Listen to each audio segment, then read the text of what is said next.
भौतिक अवस्थाओं के संकेत लिखना। इसको हम कैसे लिखेंगे, देखिए मैं आपको समझाती हूं।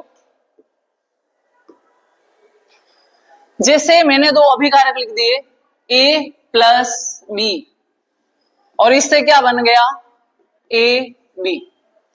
अब देखिए यहां पर मैंने सीधे ए और बी अभिकारक लिख दिया, उससे उत्पाद बन गया। क्या आपको इससे पता चल रहा है कि ये किस अवस्था में, ठोस है, द्रव है, गैस है, किस अवस्था में? ये सब ज्ञान करवाना क्या कहलाता है, भौतिक अवस्था। अब देखिए इनके नीचे शॉर्ट रूप में लिखा जाता है, जैसे ठोस अवस्था होती है, ठोस को इंग्लिश में क्या बोलते हैं, सॉलिड। क्या बोलते हैं, सॉलिड। तो अगर कोई क्रिया कारक या उत्पाद ठोस अवस्था में होगा तो आपको उसके कोष्टक में क्या लिखा हुआ दिखेगा, एस। क्या लिखा हुआ दिखेगा, एस। अगर कोई पदार्थ द्रव अवस्था में, द्रव अवस्था को इंग्लिश में क्या बोलते हैं, लिक्विड, तो इसके कोष्टक में आपको क्या लिखा हुआ होगा, एल लिखा हुआ दिखेगा।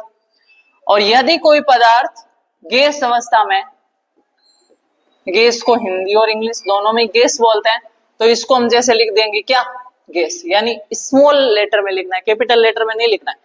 ऐसा नहीं है कि सॉलिड और लिक्विड बनने से ये भी गैस ही बना, नहीं, मैंने आपको समझाने के लिए लिखा है कि तीनों अवस्थाओं को हम किस प्रकार लिखते हैं। कोई भी क्रियाकारक उत्पाद अगर ठोस अवस्था में है तो उसके नीचे कोष्टक में छोटे एस से प्रदर्शित किया जाता है।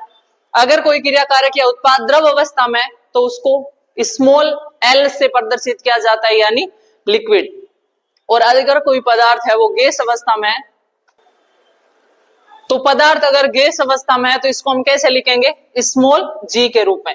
यानी ठोस अवस्था में तो स्मॉल एस, गैस अवस्था, द्रव अवस्था में तो स्मॉल एल, और ठोस अवस्था में, गैस अवस्था में तो स्मॉल जी। यानी ये किसी क्रिया कारक या उत्पाद को भौतिक अवस्था को दर्शाने के लिए इसके क्या है, प्रतीक चिन्ह है।